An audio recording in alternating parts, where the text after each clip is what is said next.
Mas pronto, pode iniciar. Beleza, então. Boa tarde, pessoal. Nós vamos falar sobre, como está visto aí, né? Mistura de magmas. No início, quando a gente se reuniu pela primeira vez, eu e o Pedro, a gente estava com a intenção de fazer uma abordagem bem maior. Só que, com o passar das nossas pesquisas, a gente percebeu que esse assunto ele é bem longo, cronologicamente falando, e complexo, e extenso, na verdade. E aí a gente decidiu dar um início usando basicamente esses 5 tópicos, na verdade 4, né, principais, que é basicamente essa história de evolução de pensamento, os argumentos utilizados para defender a mistura de magmas, as formas de depósito, né, de jazimento e as texturas geradas por essa mistura de magmas. Então, esse tema, ele iniciou, né, ele começou a ser falado lá em 1851 por Bunsen, não sei, alemão, nesse trabalho dele aí, que eu também não sei falar o nome. Só que em 1928, eu botei a data errada ali, mas é 28, nesse trabalho do Bowen, ele deu praticamente nenhuma importância para a mistura de magmas. E como o Bowen, foi considerado por muito tempo uma autoridade de lei, né, na petrologia, os outros estudiosos, eles acabaram não pensando também na mistura de magmas para classificar os processos que eles viam em campo. Contudo, após algum tempo, vários processos, várias situações encontradas em campo já não tinham mais outra resposta possível que não fosse a mistura de magmas, tanto de diferença de composição, textura, até temperatura. No seu trabalho, no seu trabalho sobre o granito de Quixeramobim, por exemplo, a Almeida e o Brich, em 2001, falaram que exatamente esse trecho daí, né, que é análises estruturais e texturais aliadas a estudos químicos, tem revelado na última década que a mistura de magmas de composições contrastantes é um processo inteiramente consistente com os dados disponíveis e é a única explicação plausível para justificar as estruturas e o quimismo híbrido apresentado por certos corpos granitóides. Ou seja, não existe outra forma de explicar o que estava sendo encontrado em campo que não fosse a mistura de magmas. Eu só queria falar que essa foto não é de lá, tá, gente? Como vocês viram aqui, é do Serviço Geológico de Massachusetts. Eu só botei aí para representar mesmo uma mistura de magmas, mas não é de Quixeramobim, como vocês devem imaginar também. Um, Nesse sentido, Campbell e Turner, em 1985, nesse artigo aí chamado The Influence of Viscosity on Fountains in Magma Chambers, eles argumentam que essa mistura de magma, isso presta atenção, em 85, tá? Já tem grande importância desde os trabalhos de O'Hara, de Langmuir e outros, Dunham e Rhodes, Zindler e outros. Ou seja, já vem sendo, a mistura de magma já vem sendo bem mais debatida há algum tempo, é, segundo esses autores. Eles argumentam, por exemplo, que muitas características dos basaltos de fundo oceânico só podem ser explicadas se as câmeras forem constantemente realimentadas de magma primitivo que se mistura com os magmas já estabelecidos na câmara. Isso é uma tradução livre de um trecho desse artigo deles. Esse conceito é suportado pela ocorrência de camadas cíclicas nas zonas ultramáficas na maioria das intrusões.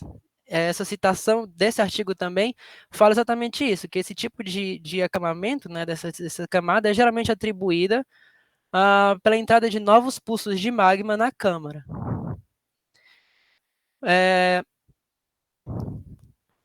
Brooks e Prinsloo, em 1978, também trabalhando nesse tema e também tentando argumentar o que eles encontravam em campo, eles perceberam que rochas alcalinas de muitos locais diferentes do globo apresentavam evidências mineralógicas de textura da mistura de magmas. Evidências mineralógicas e de textura da mistura de magmas. Nesse trabalho, por exemplo, que está escrito aí, eles utilizaram como base o piroxênio verde, que eles não citam lá qual é o piroxênio. Realmente eu tentei descobrir qual mas eles não dão nome, eles só chamam de piroxênio verde o artigo inteiro. Ah, mas eles argumentam que esse piroxênio ele não está de acordo ao redor dele, né? Com a rocha encaixante, eu vou chamar assim, da qual ele está contida. Então, para tentar explicar isso, né, o porquê que isso acontecia, eles deram três hipóteses. Eles tentaram trabalhar com três hipóteses. A primeira é que isso vocês têm que ter lembrando que é três hipóteses baseadas em todos os locais que eles se encontraram, tá? Se não me engano, era na Suécia, na Austrália, na Escócia, eu não lembro exatamente, mas acho que na Escócia. Então essa primeira hipótese é que esses piroxenos eles eram cognatos, mas formados por diferentes regimes de pressão e temperatura em relação aos outros minerais. Nesse sentido, Frisch não sei falar esse nome, Schmink, em 69, eles defendendo essa hipótese, eles sugeriram que esses piroxinos que eram mais ricos em magnésio foram formados por consequência da oxidação causada pela reabsorção da carriçotita. Wixon, também defendendo essa hipótese, sugeriu que pode mesmo ter sido consequência de uma oxidação, que acabou resultando na precipitação também nessas câmaras da magnetita. Contudo, os autores é, eles disseram que essas hipóteses eles realmente podem explicar algumas situações encontradas, mas eles não conseguem explicar, por exemplo, o alto teor de sódio, manganês e ferro que fazem parte desses minerais, né? Então, por isso eles descartaram essa primeira hipótese.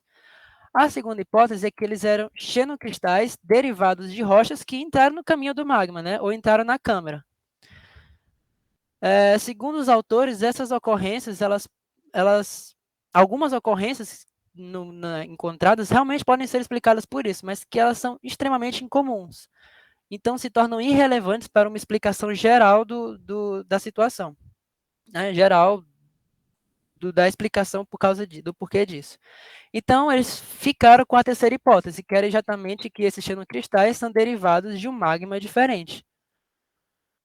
Nesse sentido, como a evolução de magma foi ganhando, mistura de magmas foi ganhando bem mais espaço, começaram a surgir trabalhos sobre como isso acontece de fato in situ, né? Como isso acontece lá na Câmara.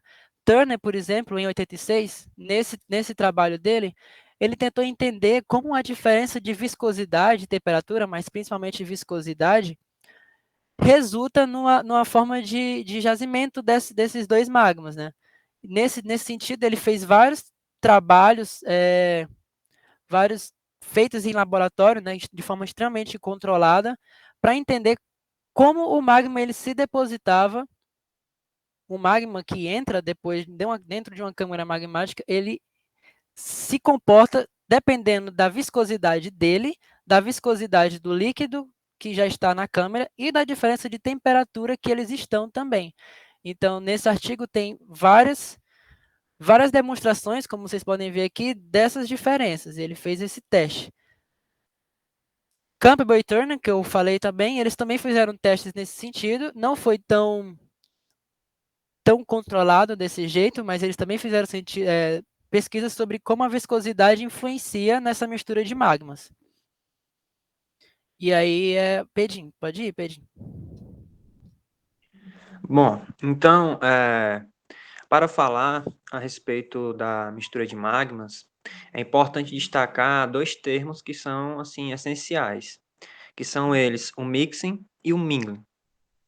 Ambos eles vão significar a mistura de magmas, porém, o que diferencia eles é porque eles estão relacionados a diferentes condições físico-químicas que vão estar relacionadas aí entre os magmas que vão compor o sistema, de forma que o produto final dessa interação dos magmas vai ser diferente para cada um dos casos. Um vai ser uma situação para o mixing e outra para o mingling.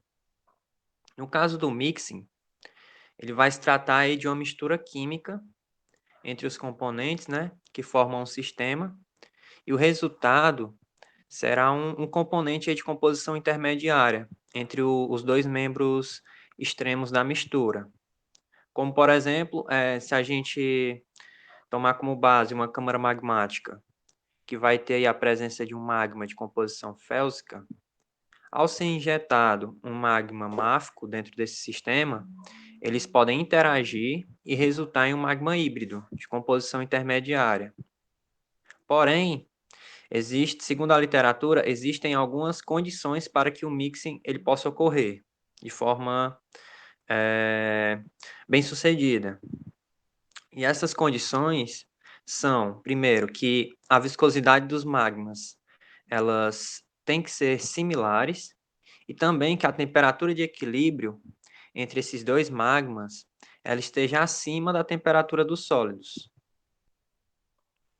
Já no caso do Miglin, ele vai se tratar de uma mistura mecânica entre os diferentes magmas, onde, a partir do momento em que você tem a entrada de um magma máfico dentro de uma câmara com presença de um magma félsico, o magma máfico, em função do contraste das condições físico-químicas, ele será desagregado, formando bolhas, e que, com o resfriamento do material, essas bolhas elas vão ser preservadas na estrutura da rocha na forma de enclaves microgranulares máficos.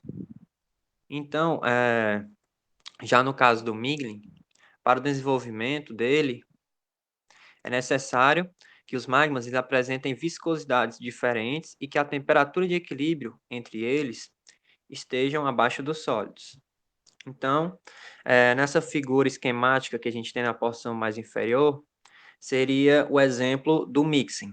Então, você tem magmas de diferentes composições, porém, que ao interagirem e por possuírem condições físico-químicas não semelhantes, mas próximas, vai acabar gerando a formação de um magma intermediário. E na porção superior a gente tem a ilustração de um enclave máfico microgranular, que seria o resultado do processo Miglin. Pode passar. Bem, então eu comentei sobre a viscosidade e a temperatura desses magmas como os fatores que vão controlar esses dois processos. Porém, não se restringe apenas a esses parâmetros. O mixing e o miglin, eles também podem estar relacionados a outros 6 fatores, segundo a literatura. Então, quem são eles? Primeiro, você vai ter a composição química dos magmas. Em segundo, você tem a densidade, a viscosidade, em seguida, a temperatura do sistema, que no caso vai influenciar aí fortemente. Você tem a temperatura de cristalização, o grau de cristalização e também a densidade dos componentes. Então, a partir disso, nós... Não, pode continuar naquele mesmo slide. Então, a partir disso, um outro parâmetro que é de fundamental importância, dentre os que foram apresentados, nos 6, é a composição química dos magmas. Pois, a partir do entendimento da composição do magma, já é possível determinar algumas características por consequência, né? Por exemplo, se a gente tem um magma félsico, a sua viscosidade é de se pressupor que ela será alta em função do alto teor de sílica e a temperatura dos sólidos será baixa, enquanto que para um magma máfico, nós vamos ter uma situação contrária. Nós temos uma baixa viscosidade em função do baixo teor em sílica e uma alta temperatura dos sólidos. Também vai ter uma alta densidade em função da composição ferromagnesiana. Pode passar. Bom, partindo desse pressuposto, que em função das diferentes propriedades, esses magmas, ao entrarem em contato, eles podem estar em diferentes estágios, temperatura, estágios de cristalização. Em 1991, Fernandes e Barbaran proporam o seguinte esquema, que está representado aí na figura, para caracterizar os diferentes produtos dessa mistura, com base no percentual de cristalização e reologia dos magmas envolvidos. No caso, eles adotaram como o magma hospedeiro o magma félsico e o magma intrusivo o magma máfico. Então, dentro dessa figura, nós temos aí essa seta grande branca aí que vai representar o grau de cristalização do magma félsico, enquanto que as setas pretas elas vão indicar a injeção do magma máfico, que vai interagir com o félsico.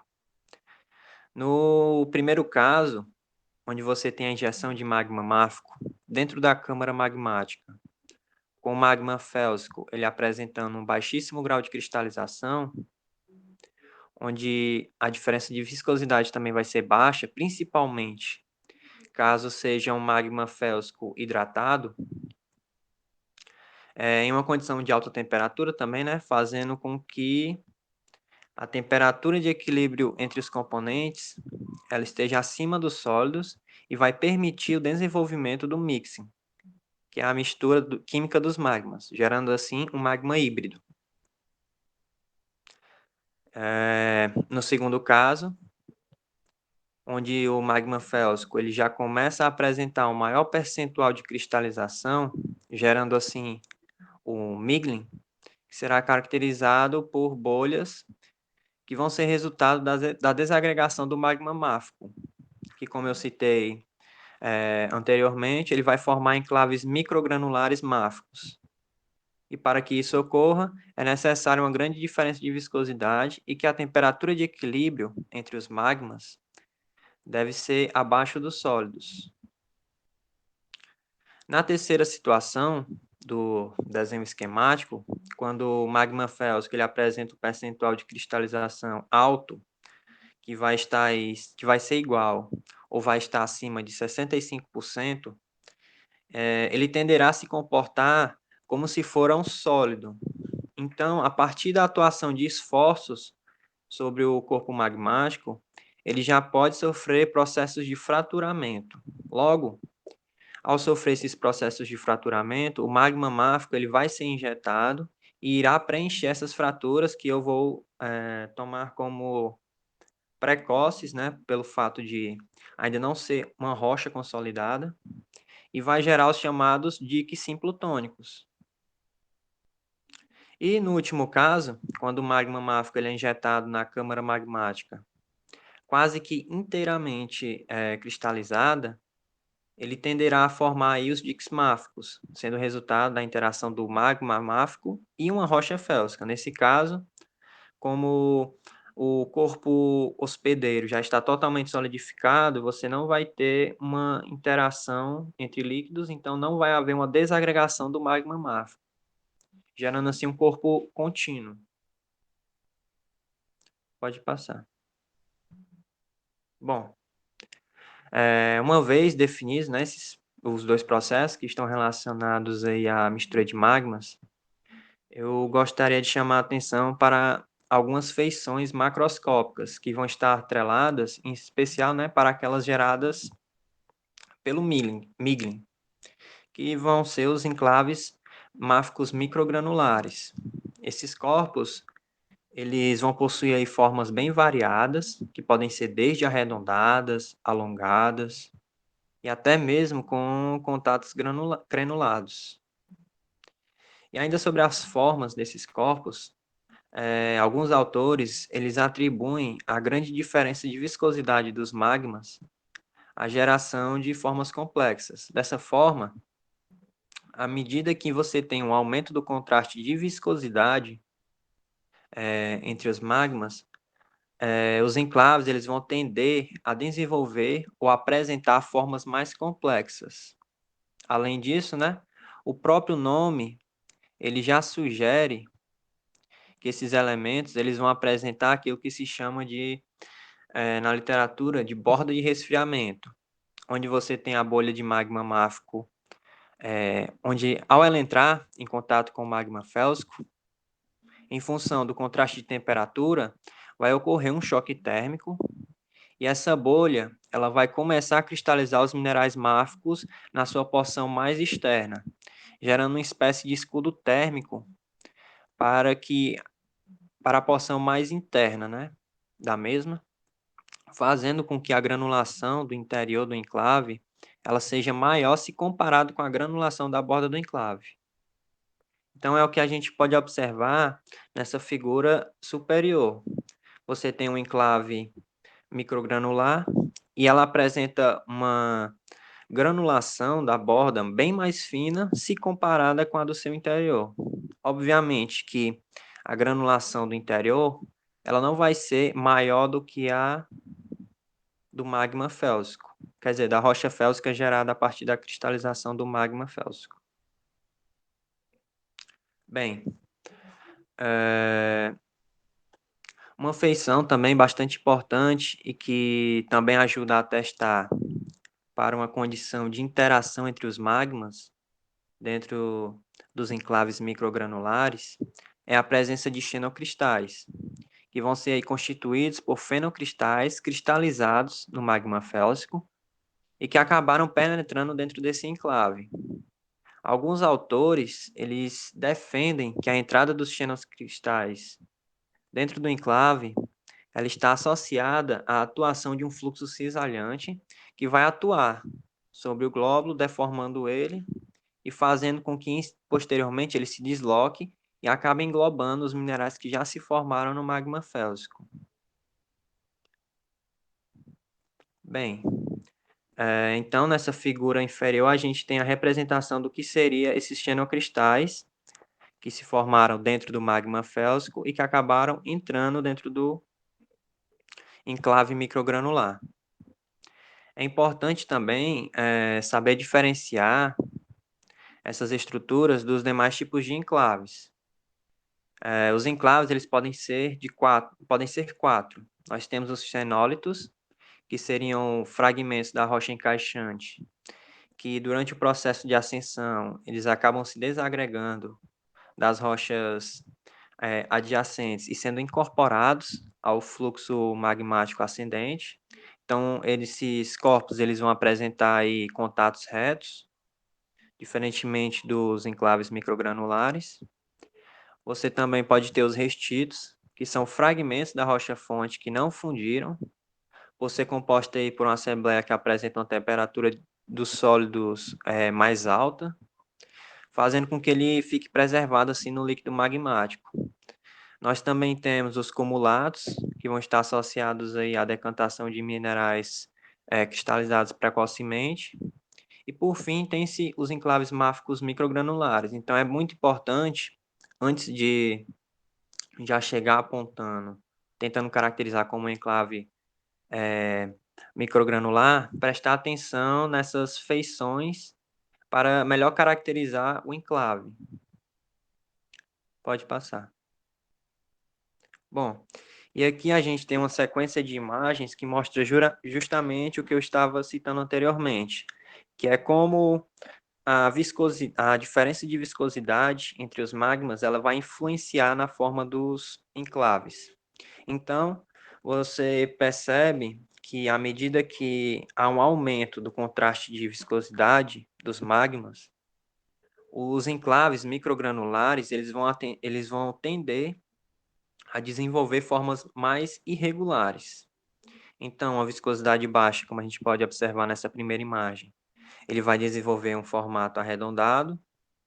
À medida em que aumenta, ele vai desenvolvendo um padrão que aparenta que ele está tentando invadir a estrutura do magma félsico. Inclusive, na última porção, com um contraste bastante acentuado, a gente consegue perceber, inclusive, o descolamento de algumas partes do magma máfico, formando novas bolhas que vão gerar os enclaves futuramente. Pode passar. Bem, então, agora serão abordadas algumas texturas que que podem ser geradas em função dessa interação, mistura de magmas, né? Porém, alguns autores eles já deixam claro que ao encontrar uma dessas texturas durante a análise de uma lâmina petrográfica, ela não vai ser suficiente, somente ela, para caracterizar uma mistura de magmas. Então, é necessário uma análise da assembleia textural geral e também um bom trabalho de campo. Então, é necessário um conjunto de argumentos robustos que permitam sustentar e atestar, né, para essa interação entre os magmas. A primeira textura que pode ser gerada é a chamada Rapakive, que ela vai consistir em um cristal de café-feldespato sendo manteado por cristais de plagioclase. A sua origem, ela se dá inicialmente por cristais de feldespato potássico já cristalizados no magma félsico, e quando há uma mistura com o magma máfico ele vai permitir a cristalização do plagioclase no entorno do café-despato. Então, em função dessa mistura, você tem uma mudança das condições físico-químicas. Então, onde antes cristalizava feldespato potássico, agora vai começar a cristalizar o plagioclásio, gerando assim esse manto sobre o café-despato. E caso esse sistema, posteriormente, ele atinja o equilíbrio, é possível que ele crie novamente uma manta, porém agora com feldespato sódico, como pode ser observado aí na figura esquemática na porção superior. E na porção inferior nós temos um exemplo macroscópico do que seria essa textura Rapakive, onde a gente tem um manto de cobrimento de um plagioclásio cálcico sobre um café-feldespato. Pode passar. Bom, assim como a textura Rapakive, nós temos a textura anti-Rapakive, que vai caracterizar em uma situação contrária, ou seja, nós temos um núcleo de plagioclásio sendo manteado por uma borda constituída de café-feldespato, e ela se forma a partir de um plagioclásio já cristalizado dentro do magma máfico. E quando ele interage com o magma félsico, vai haver aí mudanças nas condições físico-químicas do sistema. Então, a mistura ela irá permitir a cristalização do café-despato, o que vai acabar gerando essa textura. Pode passar. Uma outra textura, que pode ser também resultado dessa interação, né, de magmas, é o quartzo ou feldespato potássico poiquilítico, que vai se formar em função de um magma máfico possuir em função do magma máfico, ele possui uma temperatura de cristalização ou temperatura dos sólidos mais elevada, cristais de biotita, hornblenda, plagioclásio cálcico, eles vão tender a se formar primeiro.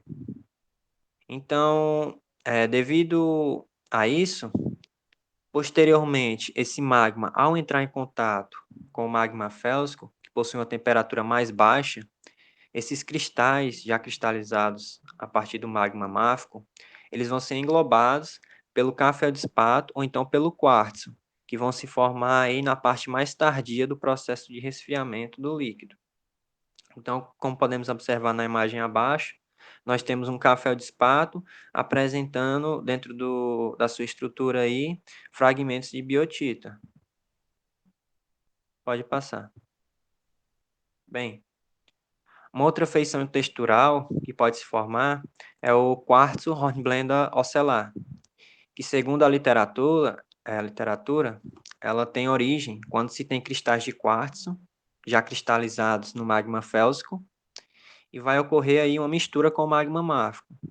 Posteriormente, haverá cristalização de minerais máficos, como pode ser observado na figura, como por exemplo de hornblenda, e essa cristalização vai ocorrer nas bordas dos cristais de quartzo. E quando esse sistema misturado, né, ele alcançar o equilíbrio novamente, você vai ter um crescimento epitaxial, que é o que vai ser. O crescimento epitaxial é um crescimento que é favorecido a partir da estrutura de um outro mineral. Então, no caso, esse crescimento ele vai se dar a partir do cristal de quartzo já formado anteriormente. Então, esse crescimento epitaxial, ele vai permitir a geração dessa textura, que é do quartzo ocelar. Pode passar. Uma textura comum também vai ser a da apatita acicular. Essa textura ela foi descrita por Will e colaboradores em 1900 e 62, onde eles definiram que essa forma apresentada pela apatita atesta para uma condição onde o resfriamento do magma ele foi rápido, implicando em uma rápida cristalização da apatita. E aí, posteriormente a esses estudos do Willy, o Ribard ele interpretou a presença de cristais de apatita dentro do enclave máfico, indicava que o magma ele havia resfriado rapidamente e, como é de se esperar, ele vai se formar quando a mistura do magma máfico e magma félsico, né?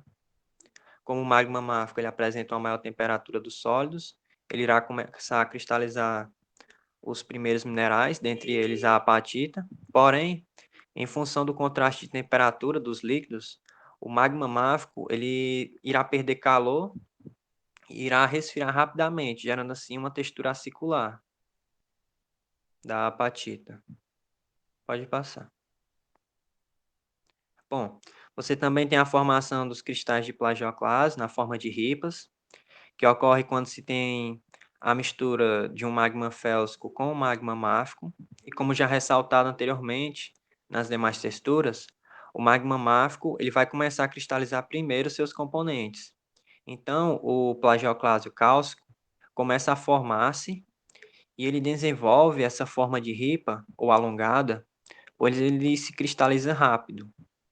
Posteriormente, quando o sistema atingir o equilíbrio, esse plagioclásio cálcico ele poderá ser manteado por um plagioclásico de composição sódica, gerando assim um zoneamento, que na literatura, por vezes, é descrita como um zoneamento normal, que ocorre em função da diminuição de anortita.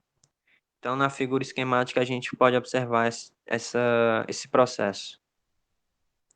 Pode passar.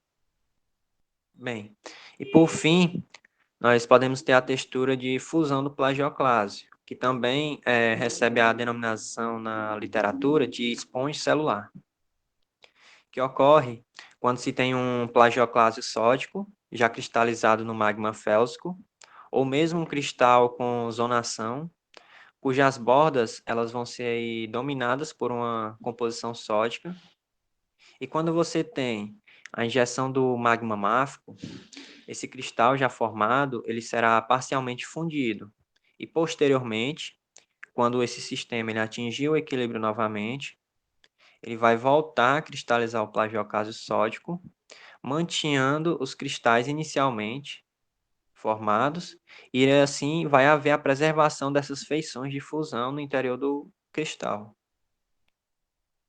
Pode passar. Bem, por fim, aqui estão as referências que foram utilizadas para o levantamento dos dados que a gente apresentou no nossa apresentação. E muito obrigado pela.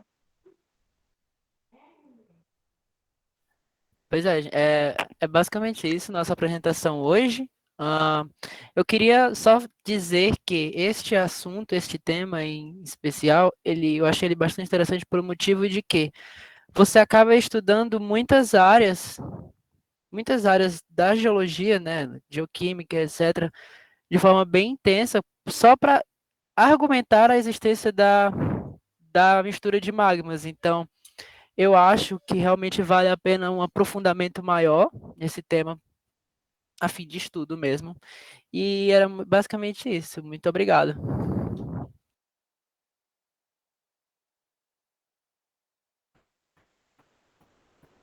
Se tiver louco para falar, pode falar, tá bom? Eu posso falar uma coisa? Só para Claro. defender um pouquinho Bowen. Não, nada.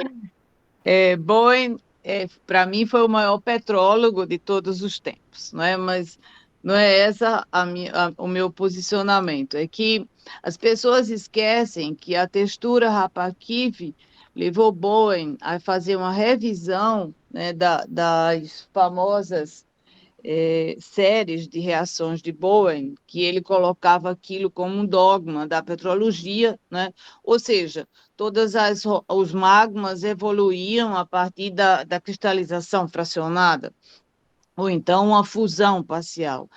Mas aí, quando tem a textura Rapakif, Bowen acorda e diz, não pode ser assim. Mas isso foi publicado num livro pós-morte dele, já eu acho que 1950 e alguma coisa.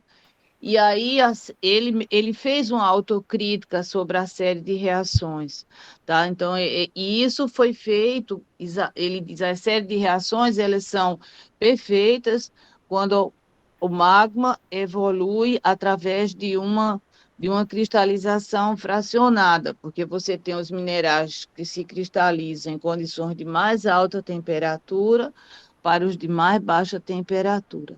E no caso da textura Rapakive, não. O que é que a gente tem? A gente tem uma fase mineral, que é o cafeoldespato, que tem uma temperatura de cristalização, no caso o ortoclásio, né, que é mais baixa a temperatura do que o plagioclásio, que está manteando ele. Então, essa é uma das coisas que eu teria que dizer em relação ao Boeing. Boeing continua sendo, é impressionante se vocês, jovens, lerem o livro dele, toda aquela parte de petrologia experimental sem ter equipamento para fazer.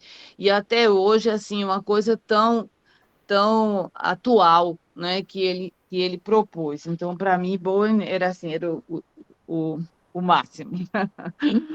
Mas assim, eu não sei se, é porque eu só estou vendo assim, Miguel apresentando, eu não sei o nome do outro, mas não sei, alguém falou de piroxênio, um dos dois falou em piroxênio verde, né, e que você não tinha condições de saber, porque ele não dizia a composição do piroxênio ou o nome do piroxênio. Então, quem falou isso? O que que você Fo- acha? Qual é a composição de um piroxênio verde? Foi eu mesmo, viu, professora? Foi, né? Então, Sim. eu perguntei inclusive para os dois professores que estão aqui presentes, Hum. a professora Lucilene e a Afonso, e eles elucidaram um pouco mais a minha cabeça em relação a isso, né? Que era um Uhum. piroxênio, se eu não me engano, a professora Lucilene falou que era um piroxênio mais sódico. Aham. Da série a algita, né? Da argirina, porque a argirina é verde. Os piroxânidos, eles tendem a ser muito clarinhos, né? Diopsídio, não é porque ele tem magnésio que ele é verde, porque o diopsídio, ele não é verde, ele é quase branco. Então, isso seria uma da série. Sempre que tiver piroxênio verde, a gente pensa em rochas ígneas, tá? Aí a gente está pensando logo no sódio. Se a gente tem anfibólio com bastante sódio, ele não vai ser verde, vai ser azul ou então violeta, né? Então, isso é uma coisa que só para você se lembrar, né? E essas texturas Rapakive e as anti-Rapakive, elas ocorrem, às vezes, numa mesma área, sabe? No mesmo corpo. Porque se vocês, lá um dos maiores ocorrências aqui no Brasil, né? Fora os famosos lá do norte, mas a gente tem lá perto de São Paulo o granito de Itu, ele tem bastante textura Rapakive e anti-Rapakive. Quando o magma tá se cristalizando, você pode ter correntes de convecção, né? Então, você pode ter uma textura Rapakive e aquilo sobe e inverte, sabe? Porque varia as condições de pressão e temperatura dentro da câmara magmática. Isso é assim que é interpretado lá como Itu. É só para, quando vocês estiverem no campo, encontrar uma Rapakive ou anti-Rapakive, pensar nessa questão de que pode ter havido uma variação dentro da câmara magmática de pressão, né, devido às correntes de convecção. Uma outra coisa, sem me estender muito, né? Manteamento e zonação são duas coisas bem distintas. Manteamento é quando você tem duas fases minerais, uma se cristalizando em cima da outra, enquanto a zonação é uma variação química. Então, você não consegue ter dois minerais separados, é o mesmo mineral que vai mudando a sua composição, ou seja, com uma solução, forma uma solução sólida perfeita. Tá? Você não vai, por exemplo, encontrar isso Se você tem anfibólio e piroxênio, aí você tem uma textura de manteamento. Mas se você tem um feldespato, um plagioclasto zonado, então você tem uma zonação. Tá? Agora, Miguel, né? Deixa eu te perguntar uma coisa.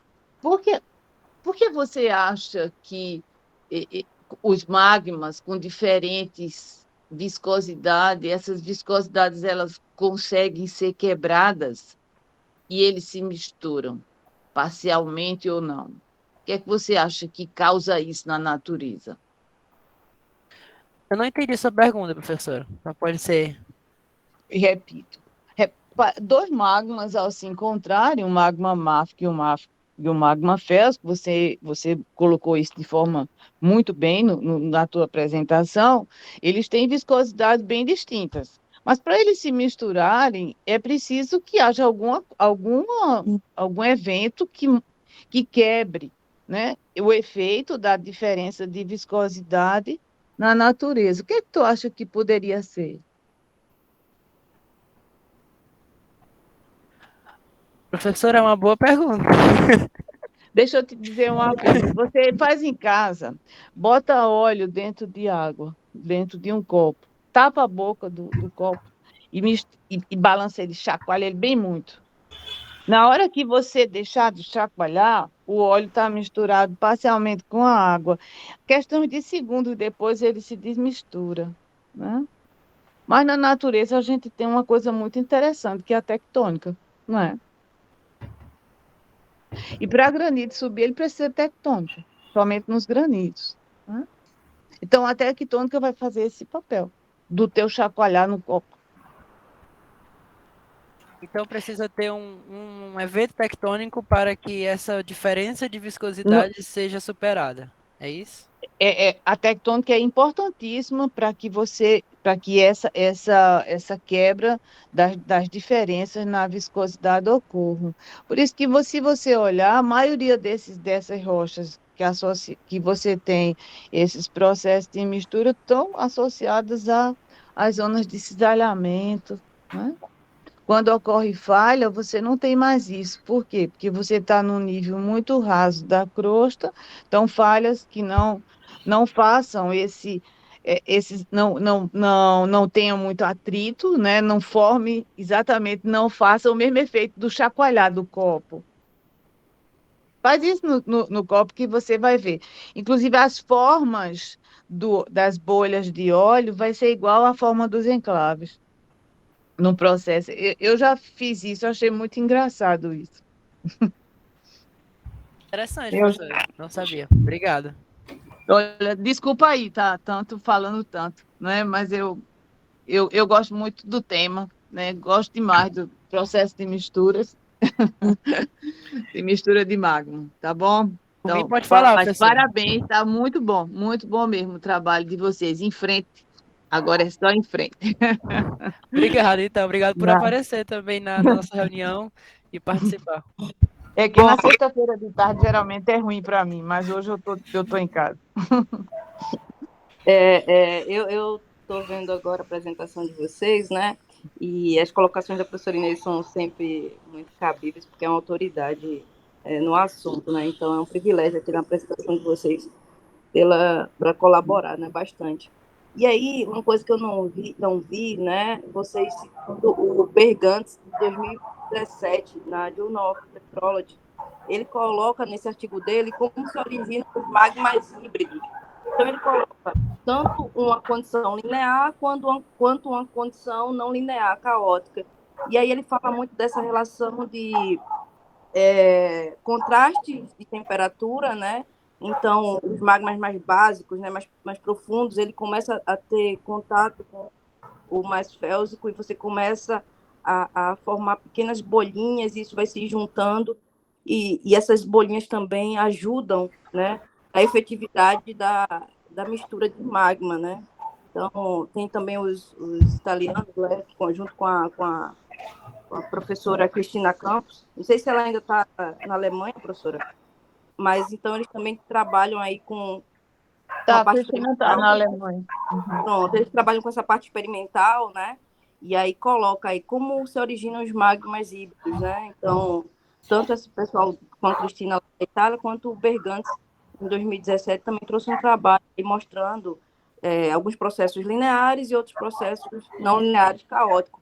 Então, essa troca térmica, né, formando pequenas bolinhas, né, e isso ajudando, né, nesse processo de hibridização.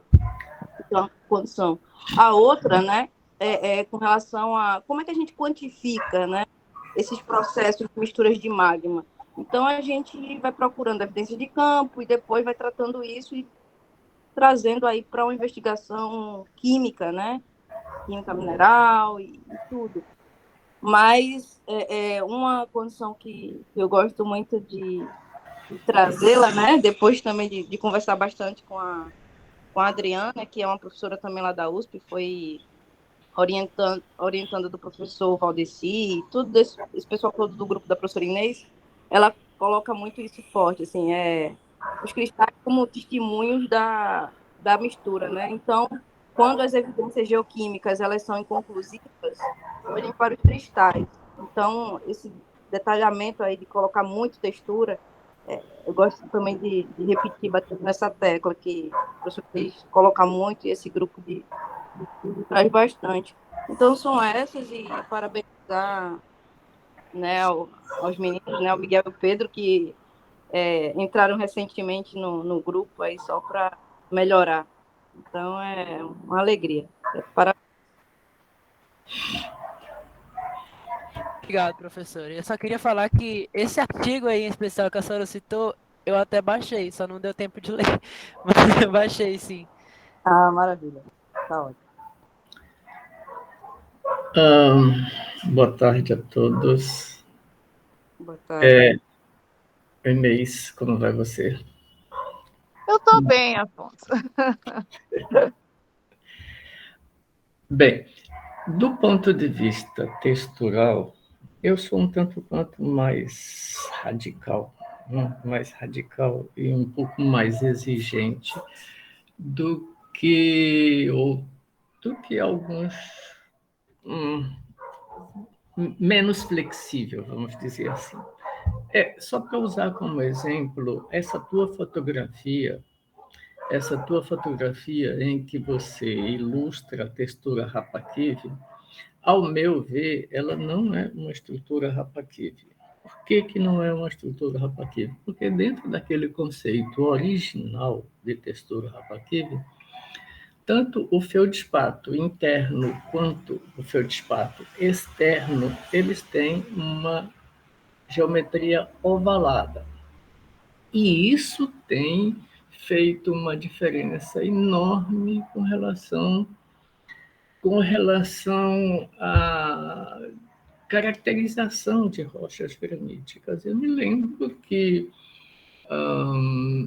por exemplo, aí alguns anos atrás, eu não vou nem dizer quando, mas alguns anos atrás, porque senão vocês vão dizer que eu sou velho, mas Cial, num desses trabalhos, num dessas reuniões, encontros acerca de granitos Rapakive, ele tentou incluir o granito Meruoca como Rapakive, porque ele tinha algumas características desse tipo. Eu disse, cara, tu mesmo foi quem me ensinou que granito Rapakive não pode ser, não pode ter essa geometria quase que euedral, em especial do granito, do cristal externo. Então, eu chamaria, eu diria, portanto, que esse é um cristal manteado e não um granito Rapakive, ou quer dizer, uma textura Rapakive. Há também uma questão além da textura, além dos processos de mistura de magmas. Eu um dia, não sei, não me lembro quando nem onde, eu li que essa estrutura, tanto a estrutura interna quanto a textura do feldspato externo, uma vez ovalados, ele poderia ser muito bem explicado se você tivesse o processo de fusão, e recristalização de um feldspato potássico pré-existente. Ou seja, você tem um corpo, vamos lá, que seja granítico. Se esses feldspatos, eles sofrem um processo de fusão parcial, ele vai perder as arestas, os vértices, e porque esse fluido gerado, ele não tem para onde ir, ele vai reprecipitar ainda sobre o cristal que fundiu, né? Parcialmente fundido. Por que você tem esse feldspato potássico? Por que você tem esse feldspato potássico que fundiu? Mais rico em potássio, menos rico em sódio, a molécula de sódio, ela iria produzir o líquido, iria para a fase líquida, e esse cristal que vai precipitar sobre o feldspato potássico poderia ser um cristal de natureza albítica. E assim você teria feldspato potássico no núcleo ovalado em função do processo de fusão parcial, e o feldspato que o mantenha pode ter ou não a mesma geometria do núcleo ovalado. Em grande maioria das vezes, esse processo pode acontecer dele possuir essa estrutura ovalada. A gente sabe que quando a gente estende essa ideia para outros cristais, a gente vê que isso pode acontecer ou não. Ou seja, por exemplo, alguns cristais de zircão, eles têm núcleos ovalados que resultantes do processo de fusão. Esses núcleos, eles são fases restíticas, e ele tem uma borda sobrecrescida sobre ele, normalmente essa borda sobrecrescida com o reset, com sua natureza isotópica resetada, também formando uma estrutura ovalada, mas às vezes não, às vezes ele fica como chama, que pode ter uma tendência de cristalização euedral, dependendo tão somente de se há espaço ou não para uma cristalização euedral. Se não tem espaço, vai ficar subedral ou mesmo anedral, com a forma do cristal que essa é uma alternativa para o processo de mistura de magmas. Eu confesso que o processo de mistura de magmas, ele me assusta, porque algumas vezes a química desses minerais, ela não é tão compatível com um processo de mistura. Não estou dizendo que a mistura de magmas não possa resultar no processo de geração de textura rapaquível. Pelo contrário, pode sim. É possível que, quando você tem um feldspato potássico que está cristalizando, um feldspato potássico que está cristalizando, e sobre ele cresce um mineral resultante da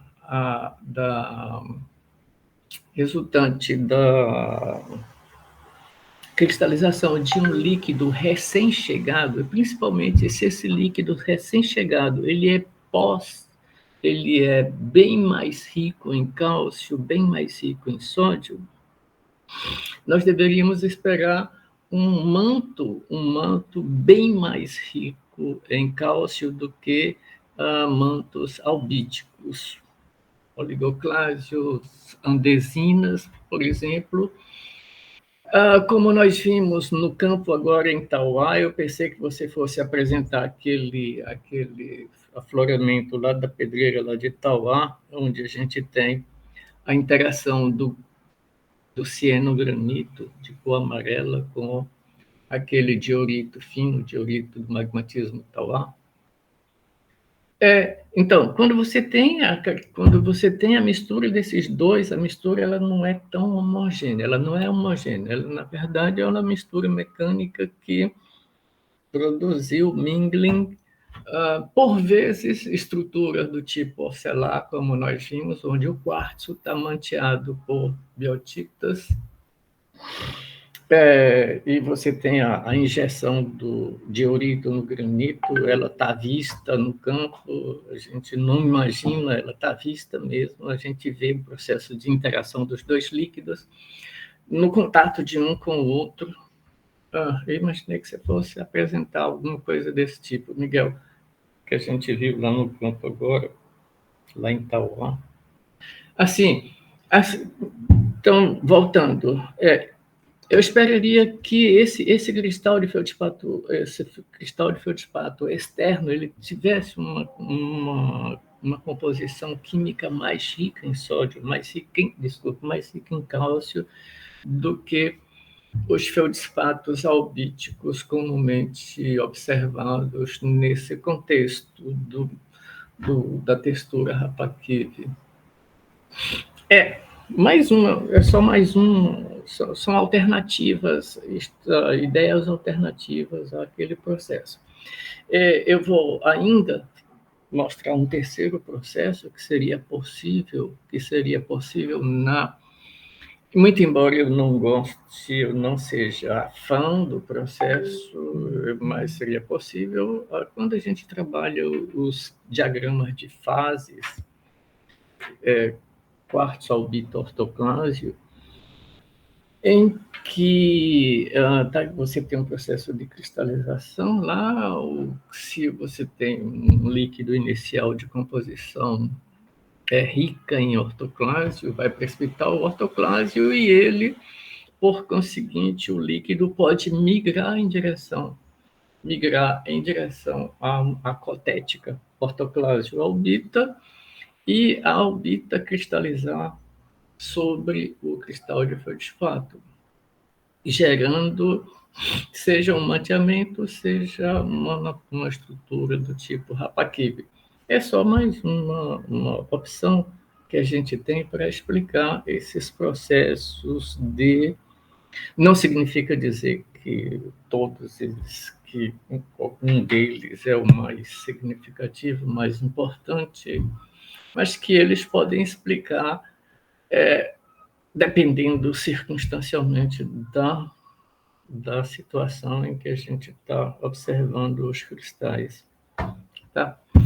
Mas um bom trabalho aí para vocês, bom trabalho, interessante.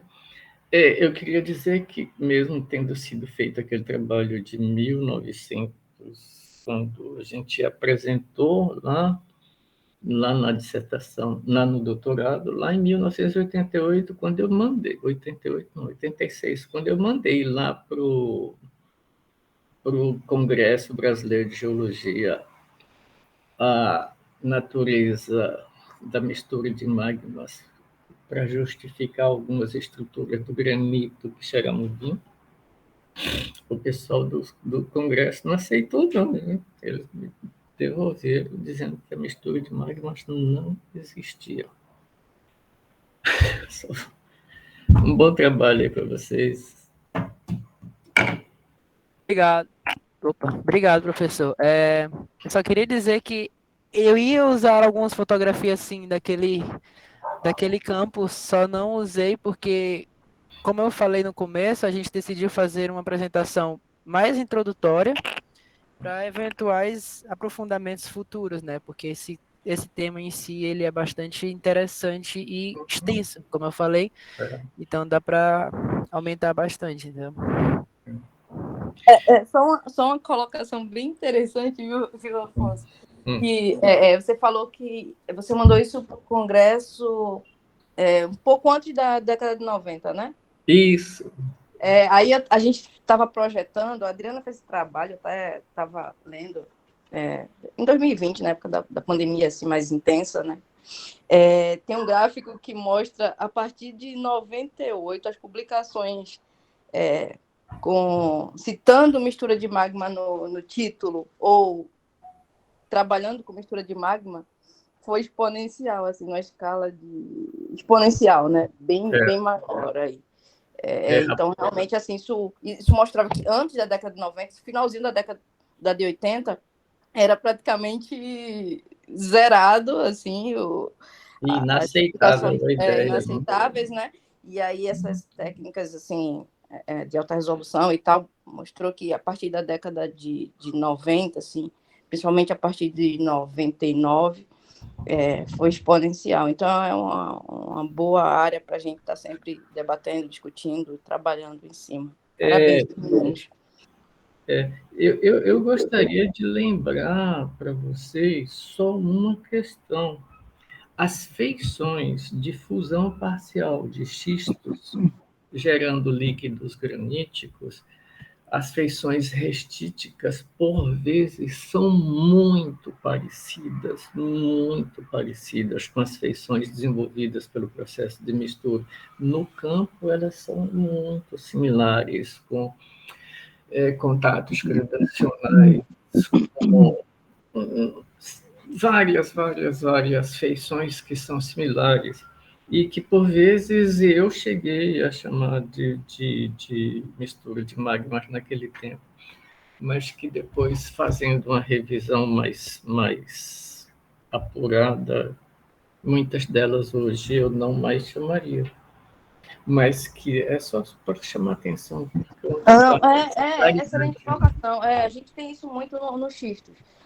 E a melhor forma de diferenciar, além de outras texturas, né? A gente vai procurar apenas uma textura, as diversas texturas, é a relação da petrografia. Quando você chega na petrografia, o que leva a uma coisa ser metamórfica e a ígnea, aí, assim, tende a facilitar. Porque eu já li também, já vi artigos com texturas muito parecidas com a da mistura de magma em xisto, muito, porque você tem uma rotação, né?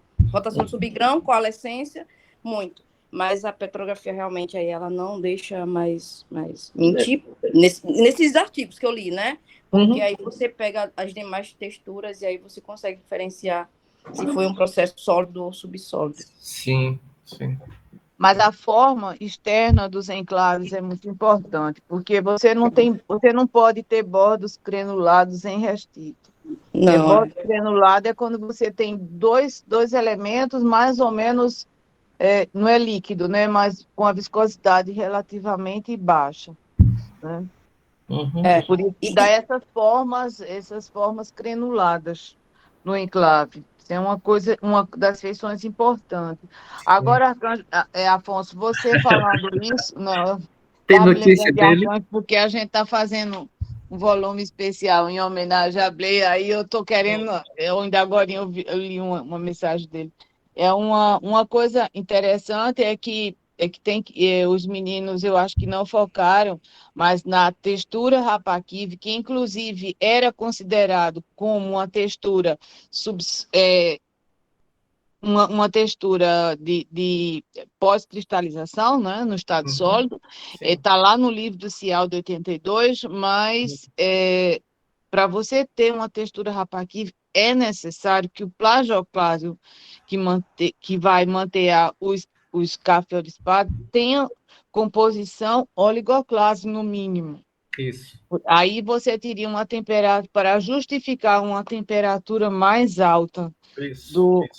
Apesar de que essas texturas Rapakive, onde os feldspatos são bem ovoides, eu só vi em 2 lugares. Um é lá na Finlândia e Rússia, e outro é aqui nas Guianas, onde você tem os granitos Rapakive belíssimos, idênticos ao que eu vi na Finlândia.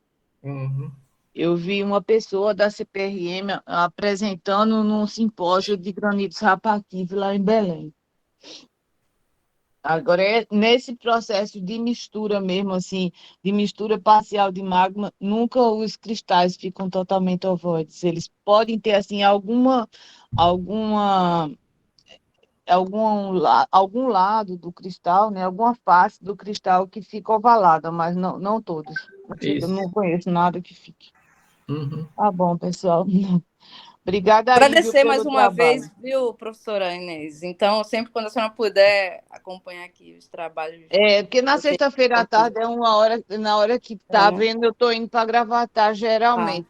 Mas hoje eu certo, estou em casa aí, então para mim foi bom. tá. Foi Mas a bom gente ver vai conciliar isso. os Muito meninos Eu acho obrigada. que trabalhando em também não petróleos foi, químicos. eu acho que também não foi abordado, né? Que também os autores eles colocam esse processo de missing, né? Responsável pela geração, né? A petrogênese aí de granitos cálcio-alcalinos. Era só isso mesmo. Granitos rapaqui, eles são típicos de granitos mais alcalinos. Os típicos rapaqui, eles são mais alcalinos, seja de Finlândia. Não, existe uma diferença, né, de alcalino e peralcalino. Não é alcalino, mas eles são mais alcalinos. Tá? Não é necessário ter um fibólio piroxene que seja sódico. Mas lá na Finlândia eles são alcalinos e aqui são anogênicos, né? São mais anogênicos. Ah, só lembrando também que o anfibólio lá esverdeado geralmente indica alto teor de titânio, tá? Também. É como são as biotitas avermelhadas, né? Refletem alto teor de titânio, que são alta temperatura. Só essa colocação e agradecer a vocês e bom final de semana. Obrigado, professores. Obrigado, pessoal, por aparecer. Quer Obrigado, falar alguma gente. coisa, professor? Tchau. Boa noite a todos. Ah, Boa noite. Bom Boa final de noite. semana a Noite, todos. bom final de semana. Boa noite.